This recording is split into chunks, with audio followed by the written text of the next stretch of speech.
Assalamualaikum warahmatullahi wabarakatuh. Assalamualaikum Alhamdulillahirabbil wassalatu wassalamu ala asyrafil anbiya'i wal mursalin Sayyidina Muhammad wa ala alihi wa ashabihi ajma'in. Bersyukur kepada Allah SWT kerana masih dipanjangkan umur dan usia pada ketika ini, dan alhamdulillah kita sama-sama dapat hadir dalam ruangan majlis ilmu untuk kita sama-sama berkongsi. InsyaAllah pada hari ini saya sedikitlah berkongsi tentang kesihatan. Tentang kesihatan adalah, iaitu kesihatan adalah diberikan oleh Allah SWT supaya kita nikmat untuk kita syukuri. Dengan nikmat kesihatan, insyaAllah kita dapat melakukan apa sahaja aktiviti tanpa ada gangguan apa sahajalah. Ini maknanya Rasulullah SAW memperingatkan kita supaya umatnya agar menggunakan dan memanfaatkan lima kesempatan sebelum datang 5 kesempitan yang lain.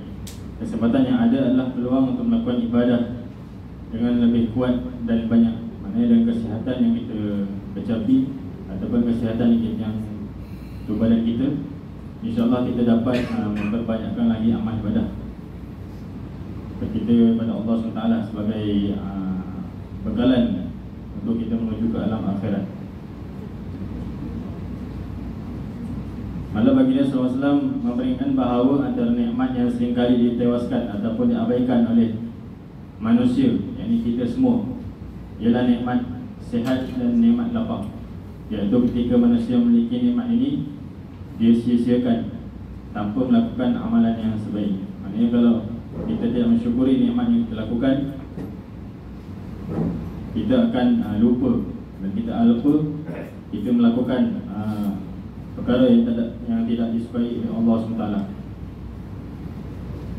Ibn Abbas meriwayatkan bahawa Rasulullah SAW sabda, "Ni'matani ma'bud fihima kathir minan nas as-sihhatu wal faragh." Ini dua nikmat yang sering dilupakan oleh kebanyakan umat manusia adalah nikmat kesihatan dan waktu lapang. Hadis riwayat Al-Bukhari. Ini menjaga kesihatan adalah tanggungjawab dan amanah kita semua.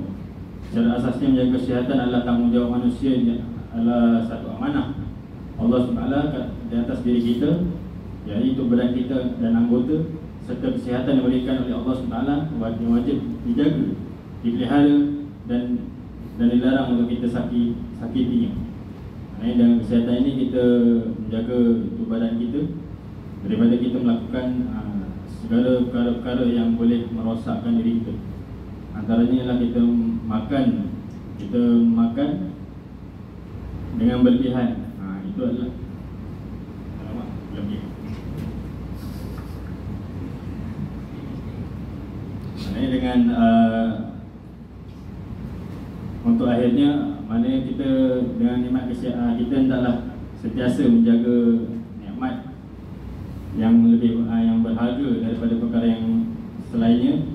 Dengan nikmat dengan tiada kesihatan, kita hendak melakukan apa sahaja, ataupun kita hendak menunaikan umrah sekalipun, kita perlukan nikmat kesihatan. Jika nikmat kesihatan ini diabaikan ataupun kita langgar ataupun kita merosakkan diri kita tidak dapat melakukan amal ibadah kepada Allah SWT dengan sebaiknya.